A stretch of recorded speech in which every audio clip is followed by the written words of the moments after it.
मॅडमची सरांची हळूहळू बारीक सुधारित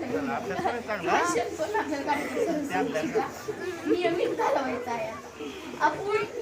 सर मॅडम झाले त्यांचं असं कोणतंच कार्य नाही की ज्याला आपण म्हणू शकतो हे कार्य चांगलं नाही, त्यांचा निर्णय चुकीचा आहे असं आपण कुठल्याच याला बोलू शकतो. मॅडमच्या आणि सरांची ह्या शाळेत किंवा हे जे केलेली कृती आहे ना एकदम म्हणजे ह्या शाळेत मी जेव्हा माझा भाऊ होता त्यावेळेस मी सुद्धा वेळेस यायची आणि मी पाहिलं ह्या शाळेला असं शाळा म्हणजे म्हणण्यातच आलं होतं. मला वाटत ती शाळेची शाळा आता आहे मग ही शाळेपासून ह्या शाळेत बदल असं झाला असं मला कधीच वाटलं नव्हतं. कारण की ती तर म्हणजे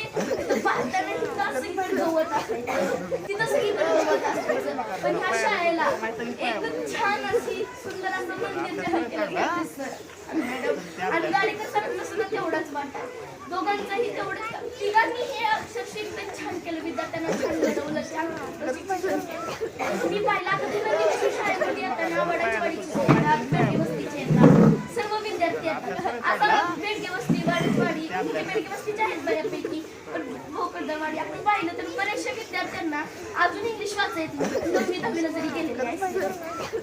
पण ह्या शाळेत असं एक विद्यार्थी ज्याला इंग्लिश वाचायला येत नाही ज्याला फक्त सब्जेक्टच येत नाही असा एक सुद्धा विद्यार्थी ह्या शाळेत गेलेला